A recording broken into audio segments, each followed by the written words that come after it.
کچھ وقت ملے کہ انسان تنہا بیٹھے اللہ کے حضور حاضری دے، روئے، جو لوگوں سے دکھ کہتے ہو، دنیا داروں کو بتاتے ہو، کمزور ہوتے ہو، اور پھر اپنا راز کھول کے اپنی عزت میں بھی کمزوری محسوس کرتے ہو، اگر وہ ساری باتیں اپنے رب سے کی جائے، اللہ کے حضور کی جائے۔ میں ایک دفعہ ایک ڈاکٹر صاحب ہمارے دوست ہیں، ان کے پاس بیٹھا تھا، تو وہ دوائی دے رہے تھے ایک صاحب کو، اور ساتھ کہہ رہے تھے آپ ناراض نہ ہوئیے گا، اصل بات یہ ہے کہ دوا تو میں آپ کو دے رہا ہوں، نسخہ لکھ کے دے رہا ہوں، کھائیے، لیکن آپ کے ذہن میں نا کچھ پریشانیاں ہیں، ان کو نکال دیں۔ آپ اپنے دل سے وہ ساری ٹینشنیں اتار دیں تو یہ ٹھیک ہو جائے گی، ذہنی طور پر بھی آپ کا فریش ہونا بہت ضروری ہے۔ تو وہ ڈاکٹر صاحب چونکہ ان کو بتا رہے تھے، تو اب وہ جس طرح سے ہاں کر رہے تھے نا، وہ ہاں نہیں لگ رہی تھی، وہ نہ ہی کر رہے تھے، وہ کہہ رہے تھے ٹھیک ہے ڈاکٹر صاحب جی انشاءاللہ۔ تو میں نے کہا میرا مداخلت کرنا بنتا تو نہیں، لیکن اگر آپ دونوں اجازت دیں تو میں کوئی بات کروں۔ انہوں نے کہا ٹھیک ہے کر لیجئے۔ تو میں نے کہا ڈاکٹر صاحب یہ دوست پریشان بھی بالکل ہے، لیکن آپ سے یہ ہاں تو کر رہے ہیں ہلکی پھلکی دل رکھنے کو، لیکن یہ کہنا یہ چاہ رہے ہیں کہ کچھ دکھ انسان کے بڑے نجی اور ذاتی ہوتے ہیں، وہ کسی سے کہے نہیں جا سکتے۔ کچھ دکھڑے اتنے گہرے ہوتے ہیں کہ وہ تو انسان اپنے آپ سے بھی نہیں کہہ سکتا۔ وہ ایسی تکالیف ہوتی ہیں کہ ان کو زبان پر کیسے لائے، وہ درد بن جاتی، وہ کرب بن جاتی، وہ زندگی میں آزمائش بن جاتی ہے، وہ بھولنے کا نام نہیں لیتی۔ تو کہنے لگے پھر بتائیے کریں کیا؟ میں نے کہا حل ہے نا، رات کو تنہائی میں مصلی بچھائے نا، 2 رکعت نفل پڑھے نا، اور پھر دعا کے لیے ہاتھ اٹھائیں، پہلے اللہ کی حمد کریں، پھر اس کے کریم محبوب علیہ السلام کی بارگاہ میں درود و سلام عرض کریں، اور پھر دعائیں کرنی شروع کریں۔ جو کسی سے نہیں کہہ سکتے وہ اللہ رسول سے کہہ دیں، اور کھل کے کہہ دیں، راز بھی رکھا جائے گا، کرم بھی ہو جائے گا، رحمتیں بھی ہو جائیں گی۔ اور نبی کریم علیہ السلام نے فرمایا جو اللہ سے کثرت سے نہ مانگے رب اس سے ناراض ہو جاتا ہے، اور جو زیادہ مانگے اللہ اسے راضی ہوتا ہے۔ خوب مانگے اپنے رب کی بارگاہ میں، خوب مانگے۔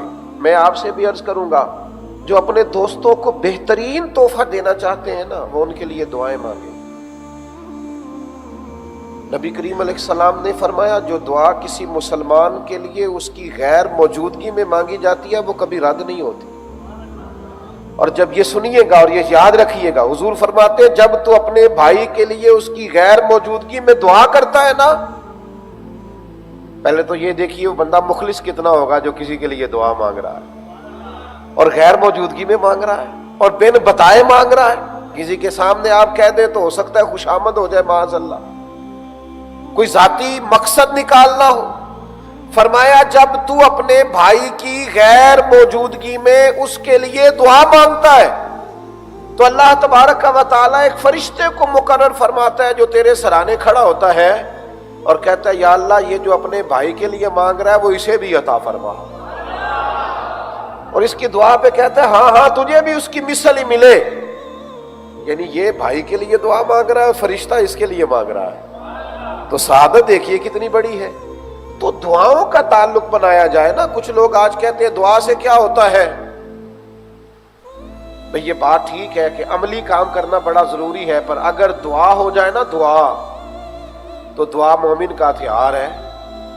دعا سے یہ ہوتا ہے کہ رات کو اگر مدینے والے محبوب دعا مانگے تو صبح اللہ حضرت عمر کو مسلمان کر کے اسلام کو قوت عطا فرما دیتا ہے۔ دعا تو انقلاب برپا کر دیتی ہے۔